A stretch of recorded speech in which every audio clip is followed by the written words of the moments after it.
All right, welcome to Bet the Edge. I'm Jay Croucher. In a second, Drew and I will be joined by Vaughn to talk about college basketball, talk about Cooper Flagg as the heavy favorite to win National Player of the Year. We'll also talk about some outright markets in college basketball, and then Drew and I will break down the Australian Open men's semifinals at the end of the show. But let's welcome in Vaughn and Drew. Good to see you, Vaughn. Interested for your thoughts, firstly, on the John Wooden Award, where Cooper Flagg is minus 700 to win. Mr. Broom suffered an injury recently. He's out to 5-1. Do you think this market is a foregone conclusion, or is there still room for suspense?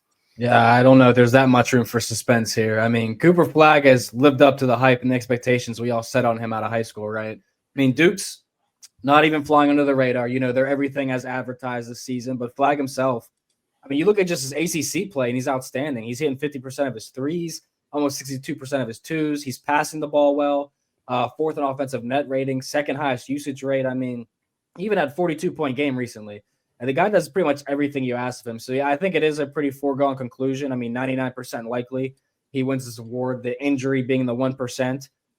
Broom would be probably the best bet. He's just an ankle sprain, so he'll be back soon. He's putting up, elite defensive numbers, block numbers, usage rates in the SEC, but there's no one really else to go to. We thought entering the season, Dylan Harper and Ace Bailey would kind of be in this conversation, and boy, they are gone. Ace Bailey's plus or 150-1 in terms of odds, and he might be the best player in the country. Him or Cooper Flagg, you go neck for neck with those two, but Ace Bailey's team isn't having the type of success that Flagg and Duke are having. So, I think it's 99% likely that he wins this. Are the voting for this award, is it just vibes based? Because there's no statistical profile I could come up with that says Cooper Flagg has performed the best, right?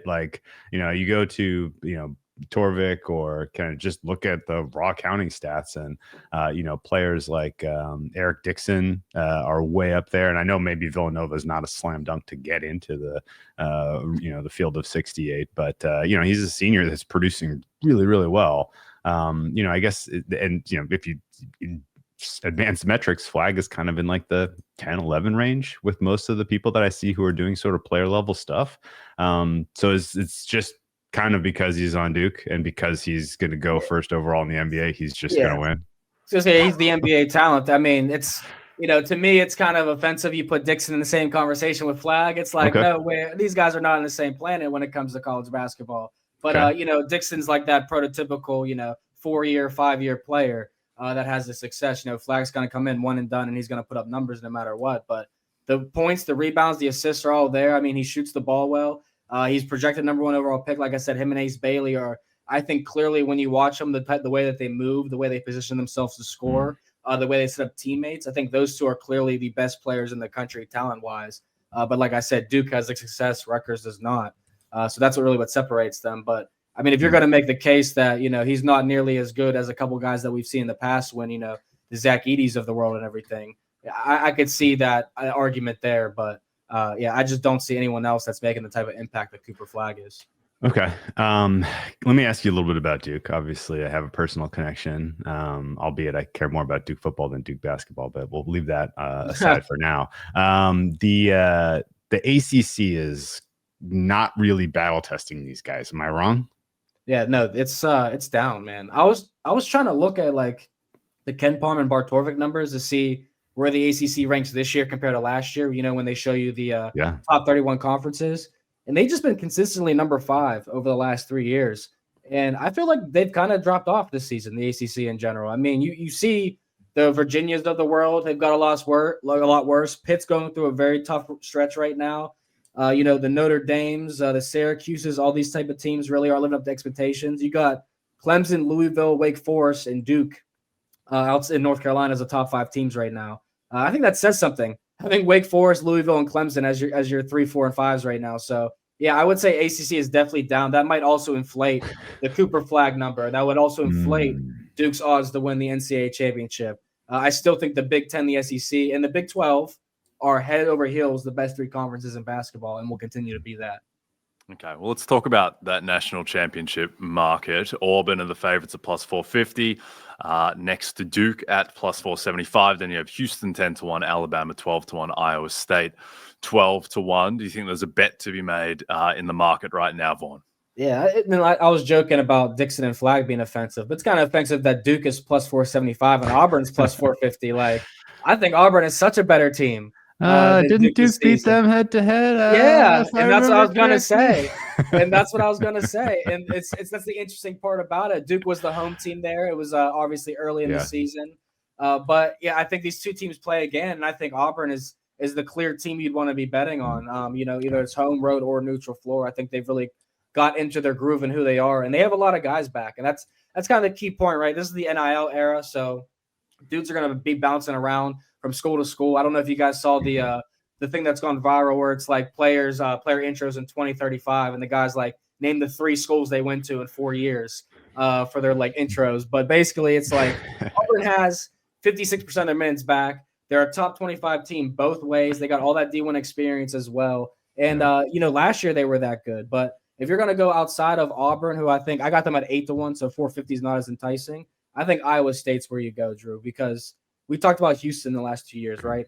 Iowa State's like the same type of team that Houston is, but I think they're much better this year than they were the past 2 years. And you always need that guard that takes you to the next level in college basketball in March Madness. I think Tamir Lipsey is that. He does really well when it talks about creating for his teammates. He forces turnovers. He does not turn the ball over. He makes shots, and he can dictate the tempo. And this team, again, is top 10 offensively and defensively, especially in that turnover margin. So Iowa State, I feel like that's a good deal right now at 12-1. Yep. I'm glad you shout them out. Their statistical profile looks very good for a deep 20 run. Their only true weakness for the Cyclones is they don't get threes up enough. But it's like, that is a very soft problem to have. Houston sort of fits exactly like last year. Like their pace is so slow that their margin is super slim.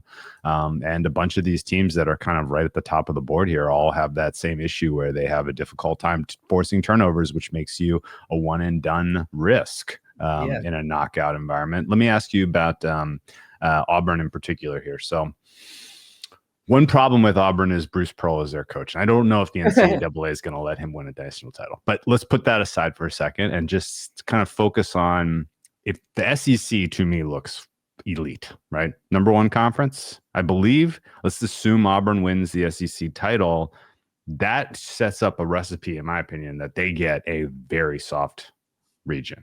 Mm-hmm. They kind of are the quintessential, like, okay, you not only were you the number 1 team in the regular season in the number 1 conference, and you did everything we've asked of you, and so we're going to give you, a relative cakewalk to the Final Four here. Does that entice you to kind of get involved with their Final Four price as opposed to the outright?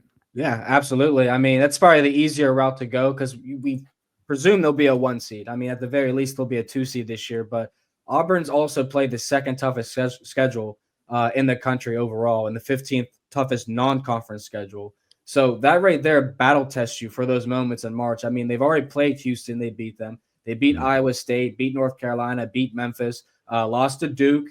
They beat Purdue. And they actually they have another game, too, down the stretch. Tennessee's up next on Saturday. That's going to be like the biggest game, in the conference this season. So I think that Auburn probably is a better bet to reach the Final Four than to win a natty right now. But there's still room for a better number on this team. I mean, depending on what happens on Saturday at home to Tennessee, if Johnny Broome doesn't come back, the Vols have a little bit more of an edge there. It might be better against a spread pick. We know Saturdays are for the dogs in college basketball. So I'd probably be looking at a better number on Auburn after this weekend in case they do lose. But I'm with you, Drew. And like the market's not treating them like UConn.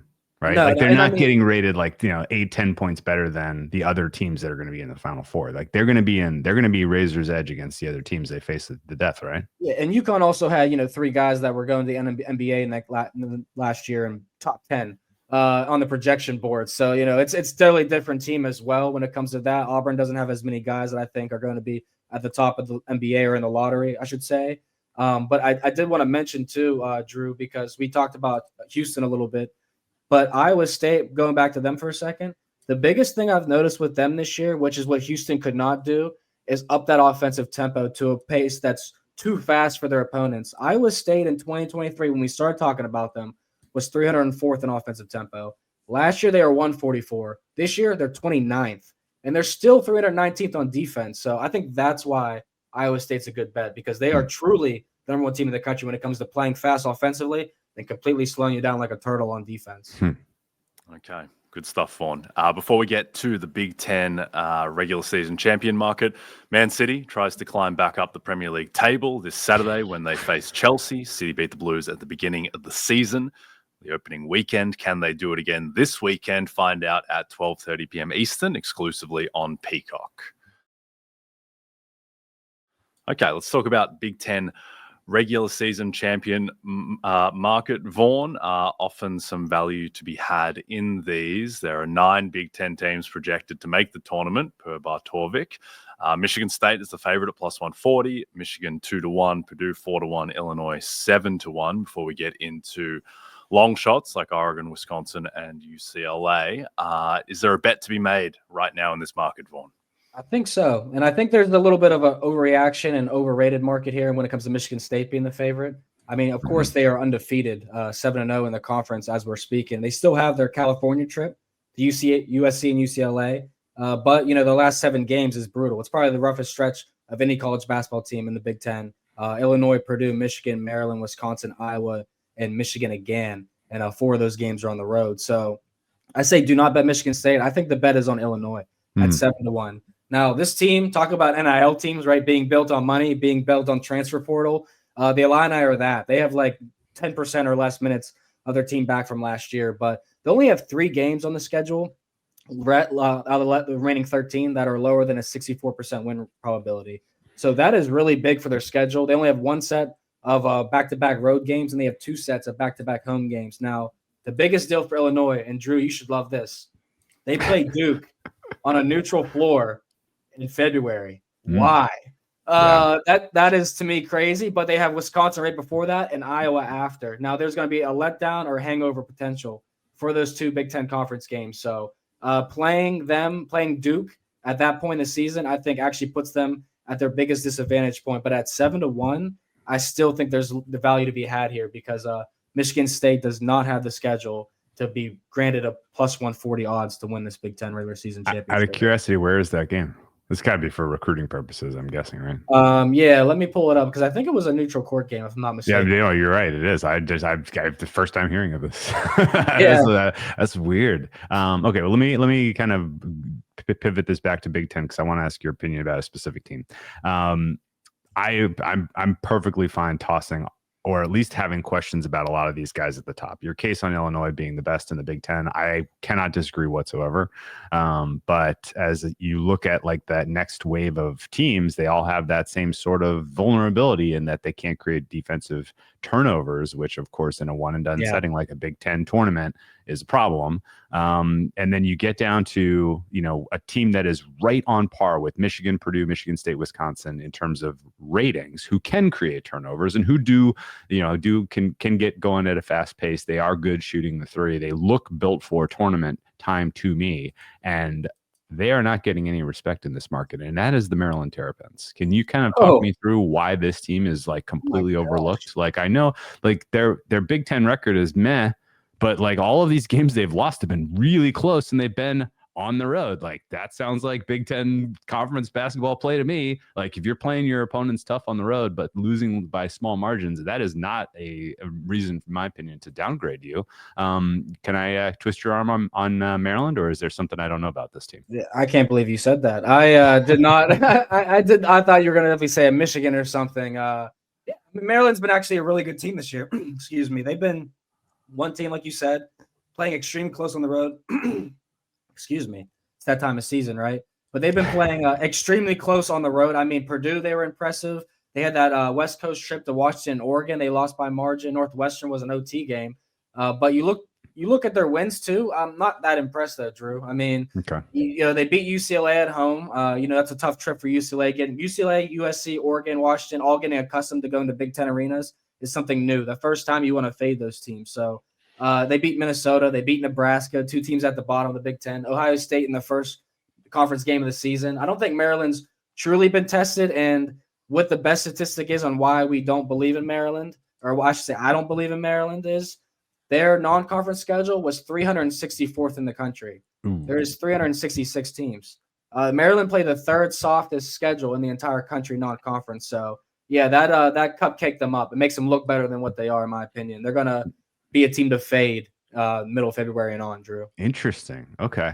So because that actually totally pivots, because I honestly, it's probably too late to get a regular season title having already compiled 4 losses. But I kind of was looking at them right now projected as sort of a 6, 7, 8 seed and thinking like, okay, this is a team that could win a Big Ten tournament. And then all of a sudden you wake up and, oh, this is a 3 or 4 seed, right? And at that point, like, they're priced for Title Town, which is like in the 100 to 1 range, might be worth just putting in pockets, since they seem like a team that could rise. But if your points are fair, like I didn't realize that their non-conference was that weak, and that they're maybe a little bit of smoke and mirrors in terms of their statistical profile. Yeah, I mean, it's we all expect the first 3-4 games of the year you play pretty much nobody's, but if you keep doing it for 10, 12 games, it's not really going to prepare you too much for down the stretch. And I think the Big Ten in general is going to be a good bet, most teams to make runs or win the national championship, because they're preparing themselves for these battle-tested spots. But the only other team I could probably say is worth a bet, possibly to win the Big Ten, or Final Four, would probably be the Michigan Wolverines. I mean, Dusty May has done a great job with this team, fantastic, and they've been winning on the road. 3-1 this season so far in their 4 Big Ten road games. They just have a tough stretch in February right now. So I think you can get a better number on them later. But they're a team that, I mean, when they lose, it's usually like overtime or, by margin, just like Maryland. But Michigan just has the better non-conference schedule and the better players. So I'd rather bet Michigan than Maryland. But I think the Illini probably the best bet on the board to win the Big Ten. Okay, Michigan 2-1 to win the Big Ten regular season market at the moment, 7-1 to make the Final Four. Vaughn, thanks very much for joining us today. Everyone can follow Vaughn at VMoney Sports. Anything that you want to tell people about at the moment, Vaughn?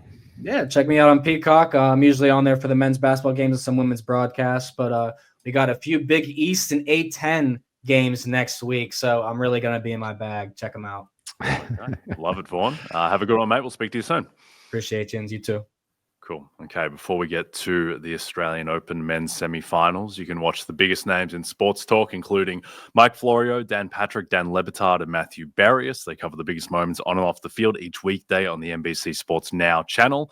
It is now available on Peacock and free on most streaming platforms. Learn more at nbcsports.com/now.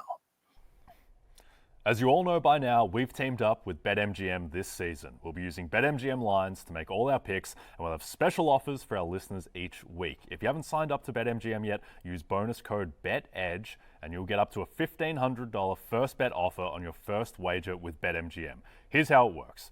Download the BetMGM app and sign up using bonus code BETEDGE. Deposit at least $10 and place your first wager on any game, and you'll receive up to $1,500 in bonus bets if your first bet loses. Just make sure you use bonus code BETEDGE when you sign up.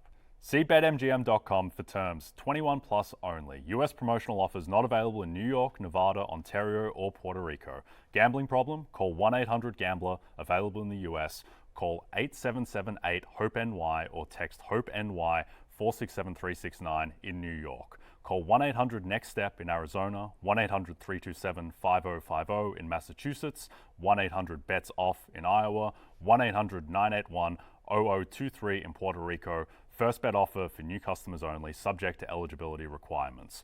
Rewards are non-withdrawable bonus bets that expire in 7 days in partnership with Kansas Crossing Casino and Hotel. Don't forget, if you haven't signed up for BetMGM yet, use bonus code BETEDGE and get your $1,500 first bet offer today. Okay, let's close out talking some tennis ball. We have our Australian Open men's semi-finals lined up. Djokovic, Zverev on one side, Sinner, Shelton on the other. Let's start off, Drew, talking about Djokovic, Zverev. Novak is a -155 favorite after dispatching Carlos Alcaraz in 4 sets. Zverev +125 after making hard work of Tommy Paul in 4 sets. Drew, as we've talked about on the show and off the show, Zverev to win his quarter was one of my bigger positions in a while. So I stayed up and watched Watched it through to the bitter end and was not overly impressed with Sasha's work, I have to say, against Tommy Paul. It was doubly cruel because he was kind of making a meal of it and also staying up till 1:40 a.m. as you're being very frustrated by an event and knowing with each passing minute that it's going to derail your next day further and further as the children do. They don't wait for Alexander Zverev to close out Tommy Paul and delay their wake-up times accordingly, but he got through it in the end. He turned it on when he needed to, but I felt like Paul outplayed him in 3 of the 4 sets and served for the first and second set, had set point in each and lost both somehow. What did you make of Zverev's performance, and do you think he's going to beat Novak? Boy, I need a tennis ball to bounce my way. First of all, I need some wins here. The last 48 hours in Melbourne have been painful outside of Iga Swiatek experience. She, by the way, is on Calendar Slam Watch right now, playing at that level.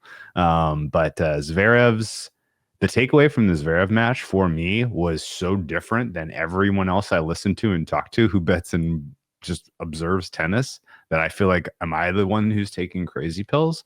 Because I didn't watch that thinking that Zverev was like out of that match or thoroughly outplayed. I thought he was basically just like, let's see if I can do, like, I'll just see if I can do this with as little effort as possible, as little kind of expenditure of my tank as possible, because I'm going to need it for later in this tournament. And because I feel like he was like, let Tommy Paul, you prove to me that you're not going to get tight in the big moments of this match, because every other time you've gone up against the top 5 guy in slams, that's what's happened. And he was kind of like, you prove it first that you really have something good today, and then I'll find a way into this match. And sure enough, like you mentioned, like he had his back against the wall. Paul serving for the match. He finds a way to get the break. He plays a couple of points that were like, oh, ooh, I thought that was an impressive, construction of a point right there. And, if you don't already know Zverev's game, his serve is extremely powerful. He is one of the better servers on tour. His service points particularly his first service points make him especially dangerous on a hard court. And his movement is just okay. He prefers a baseline type of back and forth, and his most powerful weapon is his backhand. Tommy Paul was way too forgiving in terms of letting Zverev set up points and construct points in the high leverage moments, where it ended up with just an easy backhand missile, that put him away. And I think that there is certainly something to be said with, if your game is somewhat well understood and there's no new wrinkles, because like watching Zverev at this Australian Open, a lot of players come into this new season and the serve is a little different. The coach has changed. There's something else like new to figure out about that player's game. And with Zverev, what I'm seeing is kind of what it's always been. Right. That said, what it's always been has never really been easy for Djokovic to deal with. And Djokovic is coming into this with market support. This number opened up in the -140 range at most of the European houses, and it is now kind of up to -150. Zverev has drifted from 120 to 136, and I disagree entirely. I think Djokovic is, number one, live for a withdrawal here, because the injury he sustained in that first set against Alcaraz was mitigated by the off-court medical timeout. He got massive amount of painkillers. He described it in his press after the match was over as somewhat similar to the injury he was dealing with 2 years ago when he won this title. But that was a serious, like, groin hamstring type of injury. And if he is, he's not willing to get in and out of points quickly and goes to war with Zverev on the baseline, Zverev's going to have his moments where he is the better player in this match, I think. And, there's enough of an adjustment for me going from what was a brilliant night match executed by Djokovic against Alcaraz to now he's playing in the daytime and against, a player who is much more willing to go to war at the baseline. And but I think Djokovic is in a little bit of trouble here. I would make Zverev the small favorite. Not a huge favorite. I would make him about -106. But I think the fact that you can get into him at plus 130 right now is a really solid bet. And even more than that, most, check your shop, check your house, check your house rules.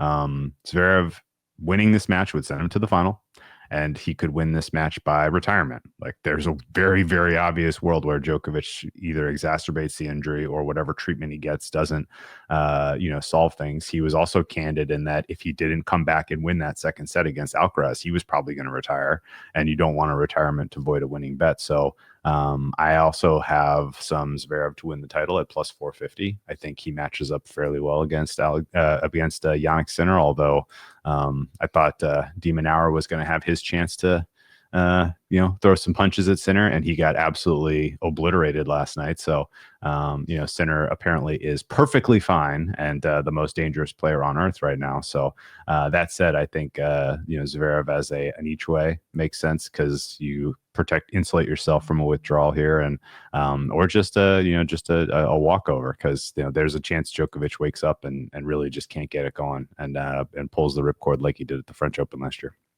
Yeah, to your point about Zverev and how he played against Paul, I do agree that he did, every time he needed to rev it up, he did in very impressive fashion. He played lights out in both tie breaks, both of which were just complete landslides. And then in the fourth set, when it was starting to get perhaps a little bit dicey after Paul won the third set 6-2, and it looked like Zverev was moving a little slowly, and commentators were making reference to the fact that that there might be something wrong with him, then he just found a new level and basically played at that tiebreak level for a full set.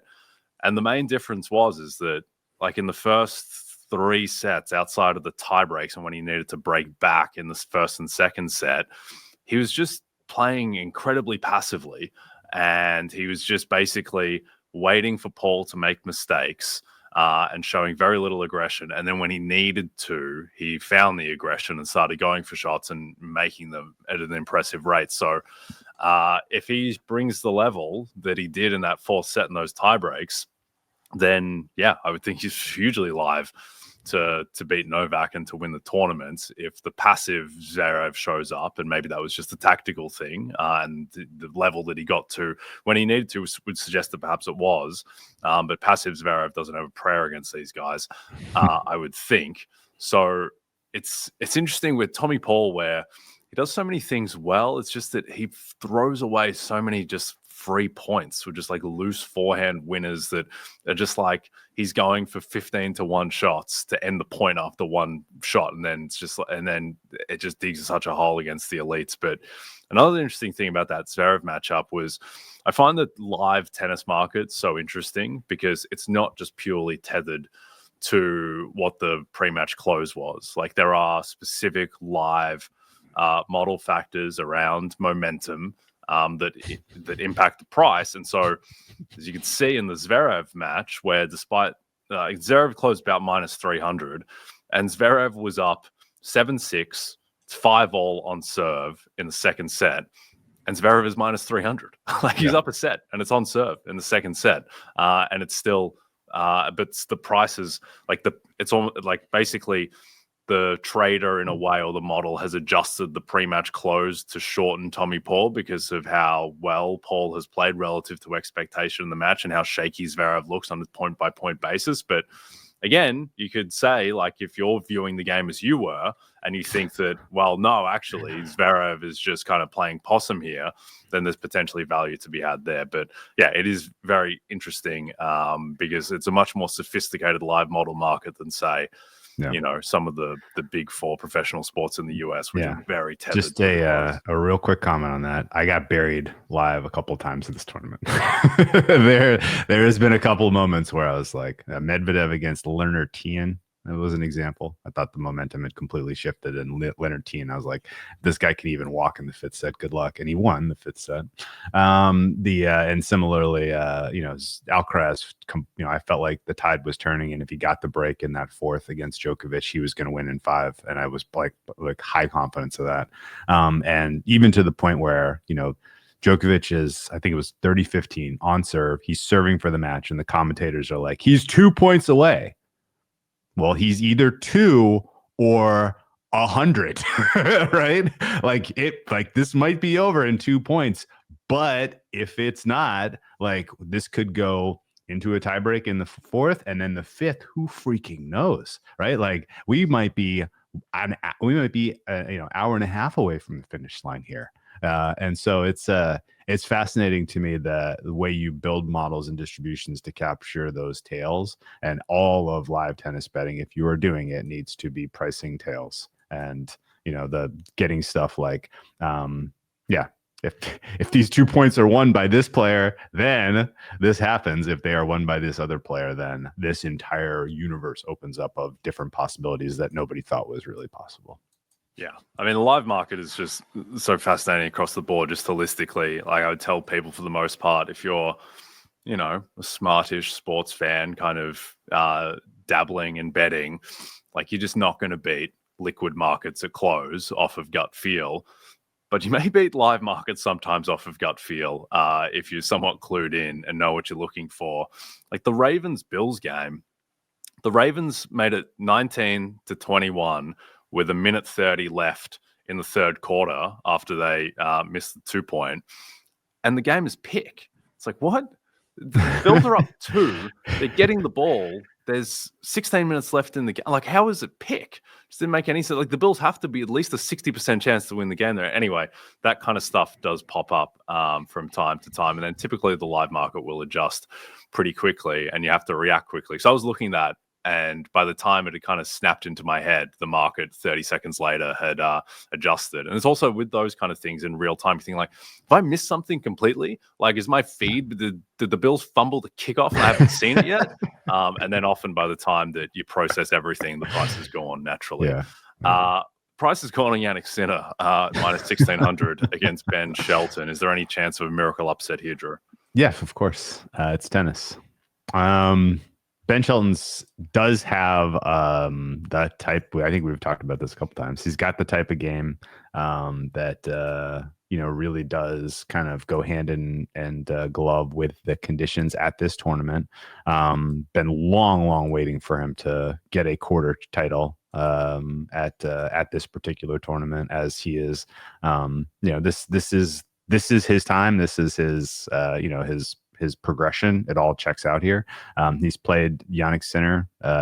He played him 3 times last year, lost all 3 times. You have to go back to their first ever head-to-head in Shanghai of 2023 to find a Shelton victory, and that one was very, very, very narrow.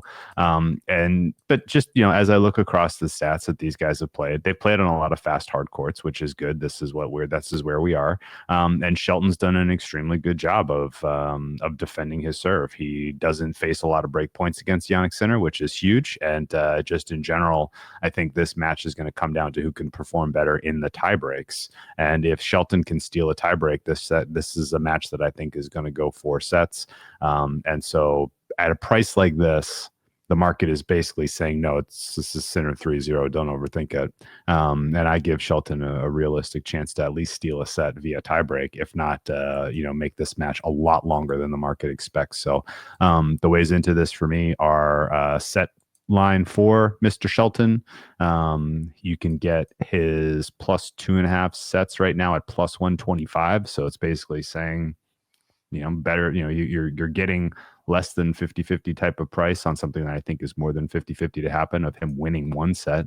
And then similarly, there's an over-under market that I think that's worth looking at there, which is 33.5 games. Again, that's kind of the same exact idea of, there's either, I think the math works out of 6-7, like he could lose in straight 7-6, 7-6, 6-4. And, you're knocking on the door here with 33 games. So it's the 33 over is minus 107. And I think that's an intriguing angle as well. Okay. So the Bet the Edge endorsed pick is a parlay of Shelton to win a bet, Zverev to win a match, which will get you about plus 420 type of range. Fun. So that's it. All right. We are done for today. Don't forget to check out NBCSports.com for more information to help you with your wagers. Thanks to those watching on the NBC Sports YouTube channel. If you're listening to us in podcast form, don't forget to rate and subscribe. Also a reminder to find all your favorite NBC Sports shows on Amazon Music. Just head to amazon.com/NBC Sports. From myself and Drew, we'll see you tomorrow.